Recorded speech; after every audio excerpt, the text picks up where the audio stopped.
Hello student, welcome back to simply commerce academy and we are back with another question. बच्चों, हमारे पास जो अभी bank reconciliation का question है वो है 2016 का।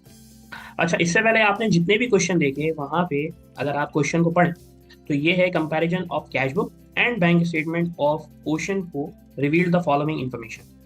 सर, कंपनी है ओशन को, हमने अपने फॉर्मेट के मुताबिक टॉप पे कंपनी का नाम लिखा, फिर टॉपिक का नाम लिखा और फिर जो मंथ हमें क्वेश्चन में दिया गया है, जैसे कि for the month of June 30 2015। अब ये क्वेश्चन इससे पहले के तमाम क्वेश्चन से डिफरेंट कुछ इस तरीके से है कि इस क्वेश्चन के अंदर एक तो आप देखें रिक्वायरमेंट दो। पहला, आपने बैंक रिकंसिलिएशन बनानी है, इसके अलावा आपने नेसेसरी एडजस्टिंग एंट्रीज भी बनानी है। अब सर, ये क्या चीज़ होती है, आए बनाएंगे सामने उसको, और किस तरीके से उसको हम बीआरएस में ट्रीट करते हैं उसको भी देखते हैं। अच्छा, बिना देर किए जरा क्वेश्चन को शुरू करते हैं। सबसे पहले हमें कैश बुक का बैलेंस दिया गया है बच्चों, जो कि है 10,000, और पासबुक का जो हमारे पास बैलेंस है वो है बच्चों 17,000। ठीक। अच्छा, उसके बाद मैं देख रहा हूँ debit memo for a cheque of ₹10,000 marked NSF. तो आपको पता है, अगर आपके ध्यान में ये रूल्स याद है, ये वाले जो हमने यहाँ पे रखे हैं, तो आप इन रूल्स का स्क्रीनशॉट लेके अपने सामने रख के क्वेश्चन को सॉल्व करें, या आपको ये रूल्स याद हो तो आप इसको बहुत आसानी से क्वेश्चन को क्रैक कर लेंगे।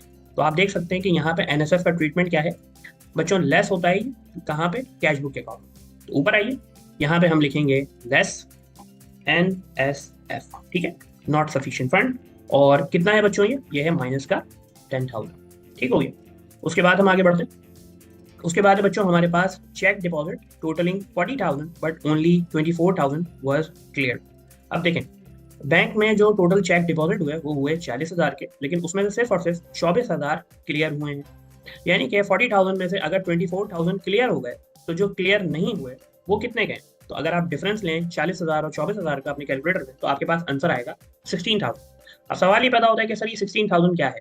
बच्चों, अगर 24,000 क्लियर है तो इसका बिल्कुल अपोजिट जो कि क्लियर नहीं हुआ, जिसको हम नॉट क्लियर्ड भी बोलते हैं, या अगर बीआरएस की टर्म की बात करूं तो अगर आपको याद हो इससे कुछ वर्ड मिलता जुलता, वो क्या है बच्चों, अनक्लियर्ड। ठीक है, और अनक्लियर्ड का ट्रीटमेंट क्या है, इसको हमने ऐड करना है कहाँ पे, पासबुक में। तो 40,000 और 24,000 का जो डिफरेंस है बेसिकली वो यहाँ पे ऐड हो जाएगा एज एन अनक्लियर्ड चेक्स। ठीक हो गया, और हमने इसको कहाँ ऐड करना है बच्चों, पासबुक के अंदर। आगे बढ़ते हैं। फिर बच्चों हमारे पास है cheque issue 30,000 but only 19,000 were presented. अब ये भी बिल्कुल इसी तरीके से, और आपको अब क्लिक कर जाना चाहिए कि 30,000 के चेक अगर इशू किए गए जिसमें से सिर्फ और सिर्फ 19,000 प्रेजेंट किए गए हैं, तो इसका डिफरेंस क्या होगा बच्चों, प्रेजेंटेड का अपोजिट क्या होता है बच्चों, अनप्रेजेंटेड। और अनप्रेजेंटेड के साथ हम क्या करते हैं बच्चों, हम अनप्रेजेंटेड को पासबुक से लेस करते हैं। इधर आइए, यहाँ पे करें लेस अनप्रेजेंटेड, और कितना है इसका डिफरेंस आप निकालें। 30,000 में से 19,000 को माइनस करेंगे तो बच्चों आपके पास आंसर आएगा 11,000। और ये 11,000 हमने कैसे रखना है, माइनस में लिखना है। आगे बढ़ते हैं। Late deposit not shown in bank statement. Again ये हमारा कुछ पासबुक का ही एरर है। लेट डिपॉजिट, इसका ट्रीटमेंट क्या है बच्चों, पासबुक में इसको ऐड किया जाता है, तो हम ऊपर आएंगे और इसको पासबुक में ऐड कर देंगे under the name of late deposit. ठीक हो गया। कितना है बच्चों, ये है 32,000। ठीक हो गया। आगे बढ़ते हैं। Advice receive from bank that a customer had made a direct deposit into the bank. बच्चों, डायरेक्ट डिपॉजिट जो है ना वो कैश बुक के अंदर ऐड होता है, आप यहाँ से देख सकते हैं, डायरेक्ट डिपॉजिट बाया कस्टमर। तो इधर आइए, यहाँ पे अंडर द हेडिंग ऐड आप करेंगे डायरेक्ट डिपॉजिट। ठीक हो गया। और बच्चों कितना है, ये 18,000। आगे बढ़ते हैं। Interest credited by bank. अब अगर आपको वो दो खास वर्ड याद, डेबिटेड और क्रेडिटेड, तो मैं आपको नीचे दिखा भी सकता हूँ कि क्रेडिटेड जो है वो हमेशा पास कैश बुक में ऐड होता है, जबकि डेबिटेड हमेशा कैश बुक से लेस होता है। हमें क्या दिया गया है बच्चों, क्रेडिटेड, और ये है इंटरेस्ट। तो हम क्या करेंगे, यहाँ लिखेंगे इंटरेस्ट क्रेडिटेड बाय बैंक। कितना है बच्चों, ये है 2,500। आगे बढ़ते हैं। Locker charges debit by bank. Sir, bank ने जो है हमारे अकाउंट से लॉकर चार्जेस के नाम से कुछ अमाउंट को डिडक्ट किया है, हम उसको कैश बुक से डिडक्ट कर देंगे, क्योंकि ये ट्रांजैक्शन बैंक में ऑलरेडी परफॉर्म हो गई है। कहाँ परफॉर्म नहीं हुई बच्चों, ये हमारे पास परफॉर्म नहीं हुई, यानी कि ये एंट्री हमारे जनरल कैश बुक के अंदर नहीं आ रही होगी, तो हम इसको यहाँ पे लिख देते हैं less with bank, sorry locker charges. ठीक। अब अगर आप देखें, मेरा कैश बुक अभी भी जो है ना बैलेंस नहीं हुआ, तो सर मैंने तो हर चीज बिल्कुल सही करी है और एड लेस भी 100% सही करा है, इसके बावजूद मेरा कैश बुक बैलेंस नहीं हो रहा। उसका रीजन ये है कि जब आपने इस क्वेश्चन को देखा तो आपने सिंपली यहाँ से बैलेंस देख के यहाँ पे पुट कर दिया, लेकिन आपने इस सेंटेंस को ध्यान से या गौर से नहीं देखा। अगर आप नोट करें तो इसने यहाँ पे सिर्फ बैलेंस नहीं लिखा, बल्कि इसने लिखा है debit balance as per cash book. अब सर ये क्या चीज है, debit balance as per cash book? और फिर नीचे से लिखा है debit balance as per bank statement. अब मैं एक छोटी सी चीज करूंगा और आप देखिएगा मेरा बैंक स्टेटमेंट बिल्कुल बैलेंस हो जाएगा। ये देखिए, मैं सिंपली यहाँ पे इस 17,000 को नेगेटिव लिख दूंगा और आप देखिए मेरा बैंक रिकंसिलिएशन बैलेंस हो गया। अब सर ये चीज आपने क्या करी और कैसे पता चलेगा कि कब मैंने बैलेंस को पॉजिटिव लिखना है या मैंने बैलेंस को नेगेटिव लिखना है? तो उसके लिए मैंने अंडरस्टैंडिंग आपको यहाँ पे दी। देखो, कैश बुक जो है उसके अंदर आपको पता है कि हम कैश बुक के अंदर सिर्फ और सिर्फ कौन से कॉलम की अमाउंट पे हमारा फोकस होता है, वो होता है 3 कॉलम कैश बुक का, बैंक का कॉलम। और ये जो बैलेंस है ये होता है अनएडजस्टेड बैलेंस, यानी कि उस कैश बुक के अंदर जो भी हमारा बैंक का बैलेंस ब्रॉड फॉरवर्ड या क्रेडिट फॉरवर्ड बचता है हम उसको यहाँ रखते हैं। अगर आपको लेजर से लेक्चर से मेरी एक बात याद आए, मैं आपसे हमेशा क्या कहता हूँ कि बच्चों, कैश हो गया या बैंक हो गया या जितने भी एसेट्स हो गए, बैंक हमारा वैसे एसेट है, इसका नॉर्मल बैलेंस हमेशा कहाँ पर होता है, डेबिट। लेकिन अगर ये क्रेडिट में अगर आ जाए, इट मीन्स आपने या तो अपना लेजर बनाने में कोई गलती करी या तो फिर ये एक नॉर्मल बैलेंस नहीं है। क्योंकि देखें, नॉर्मल बैलेंस का मकसद ये होता है कि हर बिजनेस के अंदर नॉर्मली क्या होगा कि आप लेट से 10,000 रुपये रिसीव करेंगे और उसमें से जो आप खर्चा करेंगे या जो आप पेमेंट करेंगे वो करेंगे 7,000 की, यानी कि आप रिसीव ज्यादा करते हैं, पे उसके मुकाबले में कम करते हैं, तो एंड में आपका जो बैलेंस बचना चाहिए वो एक पॉजिटिव बैलेंस बचना चाहिए, जो आगे जाके बैलेंस ब्रॉड फॉरवर्ड या कैरिड फॉरवर्ड बन जाता है। लेकिन बहुत अनयूजुअल सर्कमस्टांसेस ऐसे होते हैं जहां पे आप पैसा रिसीव कम करते हैं लेकिन खर्चा उससे ज्यादा कर देते हैं। अच्छा, इस तरह का जो बैलेंस है वो नॉर्मल नहीं होता, वो फिर कहलाता है जरा एबनॉर्मल बैलेंस। ठीक है, अब अगर आप ये वाला सिनेरियो देखें तो आप देखें यहाँ पे हुआ क्या कि हमने रिसीव करे 5,000 जबकि हमने पे कितने कर दिए 7,000, जिसकी वजह से मेरा 2,000 हो गया है नेगेटिव। अब यहाँ पे आपने कैश बुक के लिए एक बात नोट करनी है, क्या कि सर अगर कैश बुक का बैलेंस के आगे वो लिखे कि वो एक डेबिट बैलेंस है, इट मींस वो एक पॉजिटिव बैलेंस है। जबकि अगर वो कैश बुक के बारे में ये लिखे कि if cash book shows a credit balance, it means sir ये एक नॉर्मल बैलेंस नहीं है और मुझे अब इसको कहाँ रखना है, मुझे इसको रखना है नेगेटिव के अंदर, अपने बैंक रिकंसिलिएशन के अंदर। यानी कि यहाँ पे मैं 10,000 नहीं लिखूंगा बल्कि लिखूंगा नेगेटिव 10,000। और ये दोनों रूल मैंने आपको किसके लिए बोले हैं बच्चों, अभी कैश बुक के लिए। अच्छा, अब जरा आ जाते हैं पासबुक की तरफ, जो चीज यहाँ पे हुई थी। मैं यहाँ पे आपसे ये कह रहा हूँ कि अगर पासबुक का क्रेडिट बैलेंस अगर आ रहा है तो वो एक पॉजिटिव बैलेंस है, यानी कि मैं उसको यहाँ पे 17,000 पॉजिटिव लिखूंगा।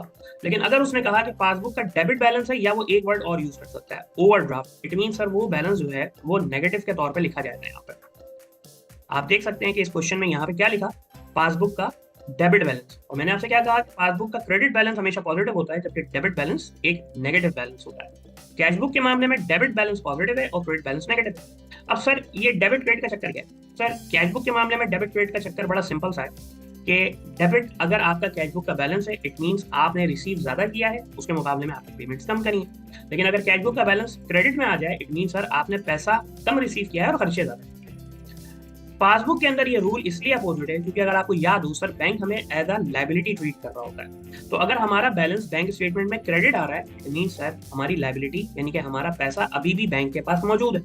लेकिन अगर बैंक ने हमें कर दिया as a debit balance, it means sir कि हमारे पास जो उधार लायबिलिटी जो बैंक के पास मौजूद थी, यानी कि जो हमारा पैसा रखा हुआ था, वो खत्म हो गया।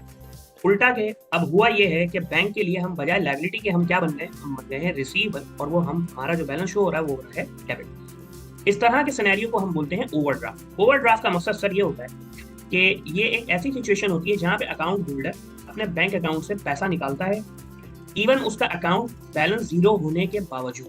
ठीक है, अब ये एक आम बंदा नहीं कर सकता, इस तरह की फैसिलिटी से बैंक प्रोवाइड करता है बिजनेस ऑनर्स को।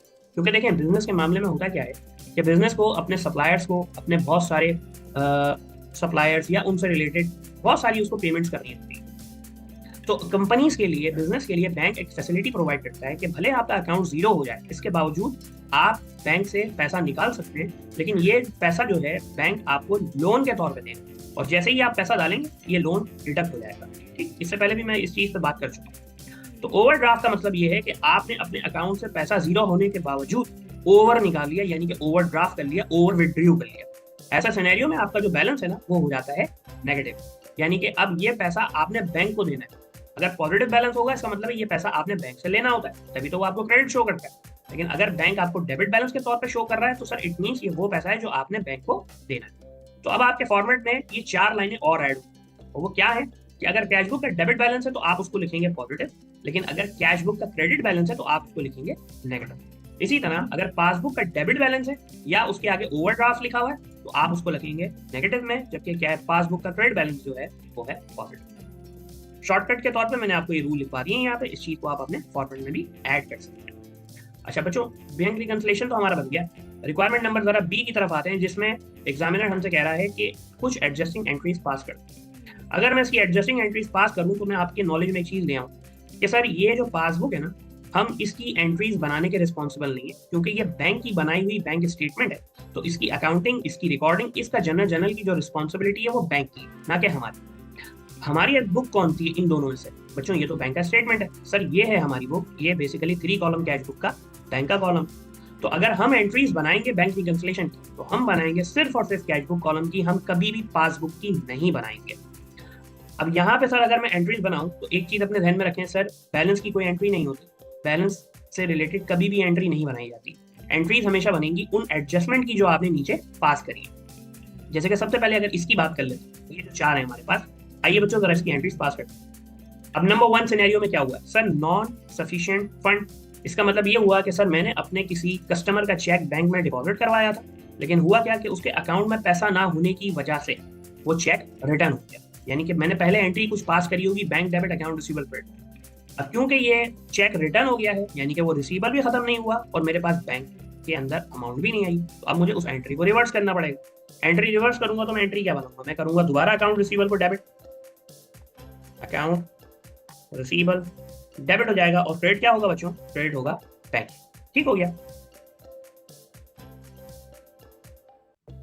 और अमाउंट हम यहाँ पे क्या लेंगे? जो हमने अमाउंट यहाँ रखी है, यानी कि 10,000। अब अकाउंट रिसीवेबल 10,000 से डेबिट और बैंक हो गया 10,000 से क्रेडिट। अगली एंट्री देखते हैं कि जहां पे हमारे कस्टमर ने हमारे अकाउंट में डायरेक्टली पैसा डिपॉजिट करवा दिया। इट मीन सर मेरा अकाउंट रिसीवेबल कम हुआ है और मेरा बैंक बढ़ा है। डिपॉजिट की वजह से मेरा बैंक अकाउंट बढ़ता है, जबकि इशू की वजह से मेरा बैंक अकाउंट कम होता है। अब मैं सर इसकी बिल्कुल स्ट्रेट फॉरवर्ड सी एंट्री बनाऊंगा, bank debit account receivable credit, और जो अमाउंट यूज करूंगा यहाँ पे वो मैं यूज करूंगा 18,000। ठीक हो गया। आगे बढ़ते हैं। Sir interest credited by bank, मेरा कोई अकाउंट है जिसके ऊपर मुझे मिला है इंटरेस्ट बैंक की तरफ से। अब मैं इसके लिए क्या करूंगा? क्योंकि मेरा बैंक अकाउंट बड़ा है, बैंक अकाउंट क्रेडिट हुआ है, मेरी लायबिलिटी बैंक की नज़र में बड़ी है, यानी कि अमाउंट मेरे बैंक स्टेटमेंट में अपीयर हो रही है एज अ इंक्रीज, तो मैं बैंक को करूंगा डेबिट। कितने से बच्चों? 2,500 से। और जो मैं यहाँ पे क्रेडिट करूंगा वो करूंगा मैं इंटरेस्ट इनकम, इंटरेस्ट इनकम, तो मुझे बैंक की तरफ से इंटरेस्ट मिला, इंटरेस्ट इनकम। ठीक। Next sir locker charges, bank ने मेरे अकाउंट से पैसे निकाले, किस चीज की वजह से? लॉकर चार्जेस के नाम से। तो सर अमाउंट है इसकी 500, बैंक अकाउंट कम हुआ है इसलिए मैं बैंक को करूंगा क्रेडिट, और जबकि डेबिट में करूंगा लॉकर चार्जेस। ठीक हो गया। सर विद दिस आपने एडजस्टिंग एंट्रीज बना ली, और एक दफा दोबारा रिपीट कर दूं कि बैंक रिकंसिलिएशन के अंदर जब आप एडजस्टिंग एंट्रीज बना रहे हैं तो ये चीज अपने ध्यान में रखिएगा कि we are only responsible to make adjusting entries of cash book column, क्योंकि पासबुक की एंट्रीज अकाउंटिंग और उसका जनरल की रिस्पॉन्सिबिलिटी बैंक की है। अब बिल्कुल वीडियो के एंड में मैं एक चीज आपको छोटा सा एक शॉर्टकट और देता जाऊं कि अगर आप बैंक रिकंसिलिएशन की एडजस्टिंग एंट्रीज बना रहे हैं तो उसका शॉर्टकट जरा देखें। सबसे पहला सर आपका फोकस सिर्फ और सिर्फ कैश बुक की एंट्रीज पे होना चाहिए, यानी कि जब आप बैंक रिकंसिलिएशन देख रहे हैं तो आपका फोकस सिर्फ और सिर्फ कहां पे होना चाहिए? कैश बुक के कॉलम में, यानी कि ये वाले कॉलम। इसके अलावा सर जहां जहां आपको ऐड बैंक होता हुआ नजर आ रहा है, यानी कि जहां पे आपने कैश बुक के अंदर एडजस्टमेंट करी है, यानी कि आपने ऐड करा है उस अमाउंट, मैं आपको शॉर्टकट के तौर पे ये बोलता हूं कि आप सिंपली करें क्या? उस सिनेरियो में आप बैंक को कर दें डेबिट, और लेस वाले सिनेरियो में आप बैंक को कर दें क्रेडिट। दोबारा बोलता हूं, देखो सर शॉर्टकट टिप के अंदर मैंने आपसे क्या कहा कि आपका सबसे पहला फोकस कहां पे होना चाहिए? कैश बुक के कॉलम में, बैंक रिकंसिलिएशन के अंदर। पासबुक की एंट्रीज हम नहीं बनाते। और इस एंट्री के अंदर भी देखो आप एक शॉर्टकट और यूज कर सकते हो, वो कुछ इस तरीके का है कि जहां जहां आपने बैंक को डेबिट किया, जैसे देखें आपने इन दोनों जगह बैंक को डेबिट किया, तो आप नोट करें कि इन दोनों सिनेरियो में सर बैंक क्या हुआ है? डेबिट। और जहां पे आपने कैश बुक के अंदर बैंक को लेस किया है वहां पे देखें आप बैंक क्या हुआ है? क्रेडिट। ठीक। अब आप सिंपली ये कर सकते हैं जब आप एडजस्टिंग एंट्रीज बना रहे हैं कि जहां जहां पे बैंक डेबिट हुआ है यानी कि ऐड हुआ है, आप वहां पे बैंक को करते हैं डेबिट, और क्रेडिट आप अपने हिसाब से उस एंट्री को देखते हुए शॉर्टकट के तौर पे जल्दी से बना सकते हैं। यानी कि आपको ज़्यादा इनकी एडजस्टमेंट पे या एंट्री बनाते हुए आपको ज़्यादा सोचना नहीं पड़ेगा, क्योंकि अब आपको पता है कि सर अगर ऐड हुआ है तो बैंक डेबिट होगा, अगर लेस हुआ है तो बैंक क्रेडिट होगा, और इसका अपोजिट यानी कि क्रेडिट या डेबिट होने वाला आइटम वो आपको मिल जाएगा यहाँ से। ठीक हो गया बच्चों? चलो इसकी हमने एक क्वेश्चन और कंप्लीट कर लिया, हमने इसके अंदर कुछ मल्टीपल शॉर्टकट्स भी देखे, और हमने आपको बैलेंस वाले सिनेरियो के अंदर जो जो चीज़ें आ सकती हैं वो भी बताई। ठीक है, मिलते हैं आपसे नेक्स्ट वीडियो। Thank you.